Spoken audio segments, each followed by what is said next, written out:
আউযু বিল্লাহি মিনাশ শাইতানির রাজিম। বিসমিল্লাহির রহমানির রহিম। আমি দর্শক শ্রোতাদের আমার ভক্তিপূর্ণ সালাম শ্রদ্ধা জানিয়ে আজকের এই মাহফিল শুরু করছি। আজকের এই মাহফিল যার স্মরণে তিনি মমতাজের প্রাণপ্রিয় বাবা প্রয়াত মধু বয়াতি, আমি তার দরবারের প্রতি শ্রদ্ধা রেখে গান করব। তবে আমার সৌভাগ্য,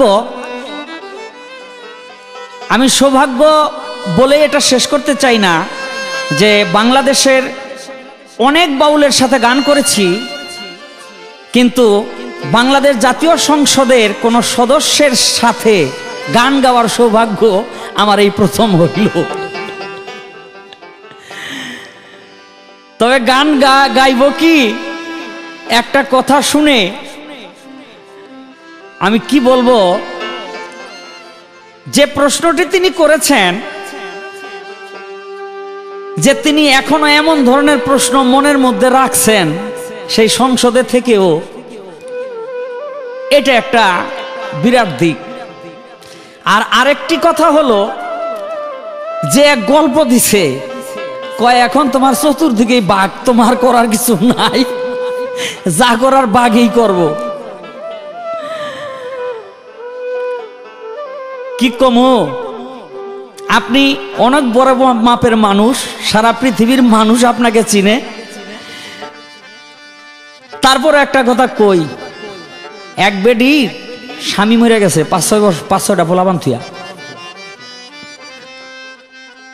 সংসার আর কোনো কামাই রুজির মানুষ নাই।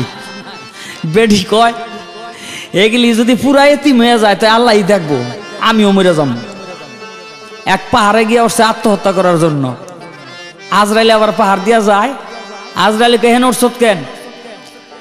কয় উঠছি আত্মহত্যা করার জন্য। বলে কেন? কয় জামাই মরে গেছে বহুত আগে, পোলাবান টোলাবান থুই এগুলি খাওয়ান লোন দিতে পারি না, আমি মরিয়া গেলে এক ব্যবস্থা আল্লাহ করবই, আমি আছি এর লেগে আল্লাহও দেখে না। আজরাইলে কয় তোর তো মরণ লেখা নাই রে, মনে মনে কয় আর কি। কয় তুই এক কাম করগা। বলে কি? কয় বাড়িতে গিয়া ফকিরি আরম্ভ করে দে। কয় ফকিরি কেমনে করুম, আমি তো কিছু জানি না। কয় অসুখ বিসুখ হওয়া মানুষের কাছে গিয়া খালি যদি দেহস যে পায়ের কাছে আমি বহা, তাইলে কবি যা খাইতে চায় খাওয়াই দেন, বাঁচবো না। আর মুখের কাছে আমারে বসা দেখলে খালি কবি তুই যা দিবি ভালো হয়ে যাইতে কইল ওইটা ভালো হয়ে যাবো গা। বাড়িতে গিয়া তো ফকিরি আরম্ভ করে দিছে। আরে যারে যা কয় তাই হয়ে যায়, পলকের মধ্যে সমস্ত এলাকার ভিতরে নাম হয়ে গেছে। কি চাও? এই ফকির তো মস্ত বড় ফকির, যারে যা কয় তাই হয়ে যায়। 8-10 বছর গেছে, বাড়ি হয়েছে, গাড়ি হয়েছে, টাকা পয়সার অভাব নাই। একদিন দেয় ওই দরবেশ নিজের পার সামনেই বহা। তখন তার মনে পড়ছে, হায় হায় বাবার না যার পার সামনে দেহি, হ্যাঁ না বাঁচে না, মইরা জায়গা। তা বালিশ ঘুরাইয়া পার বালিশ, মাথার বালিশ নিচে পার দিকে আবার হইছে, ঘুরিয়া দেহে দরবেশ বাবাই পার সামনে গেছে। অনেক খালি ঘুরায়। পোলাবানে কয় মা তুমি খালি বালিশ ঘুরাইতেছ কেন? কয় বাবা রে বাবাই লাগুর পাইছে, আর বাঁচন নাই, মানে বালিশ ঘুরে তখন বাঁচতে পারি। বাঘের ভয় দেখান। আরে আজরাইলে লাগুর পাইছে, আজরাইলে বালিশ ঘুরে তখন বাঁচতারেন। আমারে প্রশ্ন করছে চমৎকার যে কোন মানুষের দেহ থেকে কিয়ামত পর্যন্ত কিয়ামতের গন্ধ বাহির হবে। আমার নবী করিম সাল্লাল্লাহু আলাইহি ওয়াসাল্লাম বলেছেন, পবিত্র কোরআনের মধ্যে তার আয়াত নাজিল করেছেন আল্লাহ পাক। সূরা বাকারার 259 নম্বর আয়াত। উজায়ের নামে নবী একজন নবী ছিল। সেই উজায়ের নবী যখন এক গ্রাম দিয়ে হেঁটে যায়, তখন দেখে সেই গ্রাম ভূমিকম্পে ধ্বংস হইয়া সমস্ত মানুষ মরে পড়ে আছে, গন্ধ বাহির হয়ে গেছে। উজায়ের নবী আল্লাহর কাছে কয়, মাওলা এত মানুষ তুমি মেরে ফেললা, এই সমস্ত মানুষদেরকে হাসরের মধ্যে উঠাই আবার তুমি তাদের বিচার করবা, আমাকে তুমি দিন প্রচার করার জন্য পাঠাইছো, এই মানুষ তো মরে রয়েছে, আমি দিন প্রচার কার কাছে করব? আল্লাহ কয় অবিশ্বাস করলা, তুমিও মরে যাও। মরে গেছে। একটা গাধা ছিল, গাধাটাও মরছে। 100 বছর পর আল্লাহ পাক উজাইর নবীকে জিন্দা করছে। আমার আল্লাহ উজাইর নবী তাকাইয়া দেখে যে সমস্ত শহর মানুষে মানুষে সয়লাভ হয়ে গেছে। উজাইর নবীকে আল্লাহ প্রশ্ন করে, তুমি কতদিন এখানে মোরা অবস্থায় ছিলে জানো? বলে আমি কিছুই জানি না, মনে হলো যেন এই মাত্র। আমার আল্লাহ বলে, তুমি 100 বছর পর্যন্ত মৃত্যু অবস্থায় ছিলে। বলে ওই মানুষগুলি ওই যাদেরকে আমি মেরে ফেলেছিলাম তোমার ইসলাম প্রচারের জন্য, ধর্ম প্রচারের জন্য আবার আমি জীবিত করে দিয়েছি। তোমার সাথে একটা গাধা ছিল, গাধাটা কোথায় তুমি বলতে পারো? বলে মাবুত আমি জানি না। বলে তোমার যেখানে গাধাটা ছিল সেই দিকে লক্ষ্য করো। লক্ষ্য করে দেখে ওই যে মাংস, চামড়া, মজ্জা, হাড্ডি সমস্ত কিছু মাটিতে মিশে শেষ হয়ে গিয়েছিল। ওই সেখান থেকে আবার গাধাটা পুনরায় জীবিত হয়ে ডাক শুরু করে দিয়েছে। উজাইর নবী বুঝতে পারলেন আল্লাহ পাক সমস্ত কিছু পারে। আমার নবী করিম সাল্লাল্লাহু আলাইহি সাল্লাম বলেছেন, ওই উজাইর নবীর উম্মত যারা, তাদের দেহ থেকে মৃত মানুষের যে একটা গন্ধ, এই গন্ধটা কিয়ামত পর্যন্ত তাদের দেহ থেকে এই পৃথিবীতে ছড়াইতে থাকবে। ওই গন্ধটা পাইলে মানুষ বুঝবে তারা ওই দলভুক্ত লোক, ওই বংশভুক্ত লোক ছিল। এই ছিল তার প্রশ্ন জবাব। আমি ছোট্ট করে একটা প্রশ্ন করিয়া লই। আপনি যে জায়গার মধ্যে গিয়া উঠছেন, ঠিক এই জায়গার থেকে আল্লাহ পাক পরিষ্কার ভাবে বলছে, হাসরের দিন একদল পিপিলিকা হাসরের মাঠে উঠবে, অন্য অন্য মানুষ দৌড়ে যাইব, ওই পিপিলিকা পড়ব মানুষের পায়ের মধ্যে, কিন্তু মরব না। আমি জানতে চাই পিপিলিকার এই দলটা কোন দল? যেই দল মানুষের পায়ে পিষ্ট হতে হতে হাসরের বিচারের সামনে গিয়ে উপস্থিত হবে, কিন্তু তারা মরবে না। এরা কারা? এরা কি পিপিলিকা না অন্য কিছু? এই একটা জিজ্ঞাসা আমার রইল। 41টা আছে আলামত এই কিয়ামতের, 41টাই আছে আলামত, 41টা আছে আলামত এই কিয়ামতের, 41টাই আছে আলামত। প্রথম কিয়ামতে সুগরা, তারপর কিয়ামতে কুবরা, প্রথম কিয়ামতে সুগরা, তারপর কিয়ামতে কুবরা, তারপরে নিম কিয়ামত। 41টাই আছে আলামত, 41টা আছে আলামত এই কিয়ামতের, 41টাই আছে আলামত।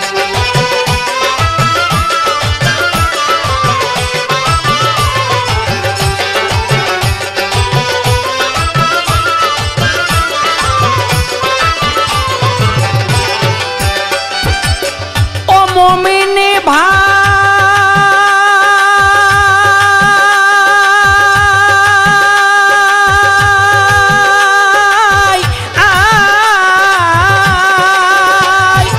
কিয়ামতে সুগরা মানে ছোট কিয়ামত, ছোট কিয়ামতের আছে 10টি আলামত।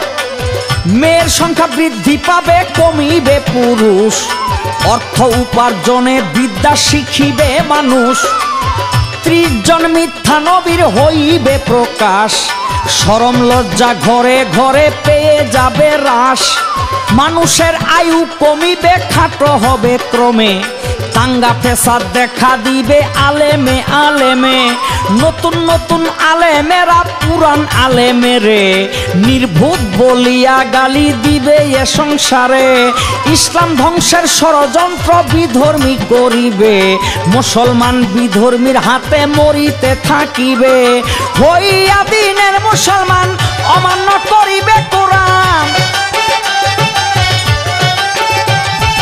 হইয়া দিনের মুসলমান অমান্য করিবে কোরআন, লোক হবে অসৎ। ও মুমিন ভাই, 41টাই আছে আলামত, 41টাই আছে আলামত এই কিয়ামতের, 41টাই আছে আলামত।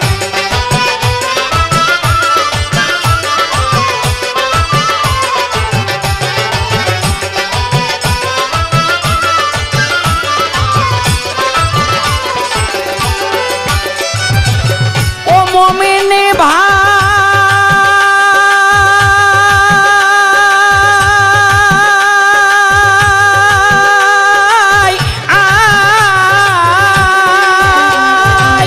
কুবরার আলামত প্রথম আসিবে মেহেদী, যিনি হবে মৃত্যু প্রায় ইসলামের দরদী, খানে দরজাল আসিয়া ইমানও লুটিবে, আসিয়া ঈসা নবী বত্তারে করিবে। ইয়াজুসার মাউজুজের হইবে প্রকাশ, আল্লাহর কুদরতে তারা হইবে বিনাশ।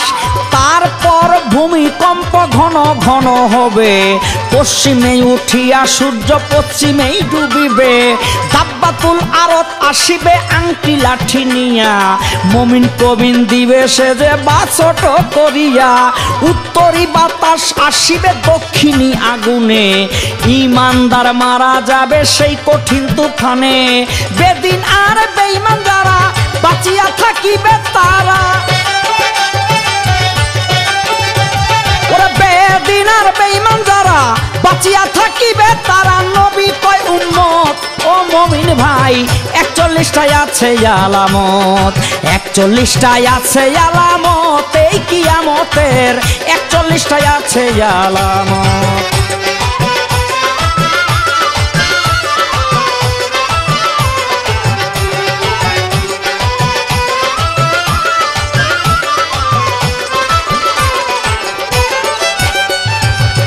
ও মুমিন ভাই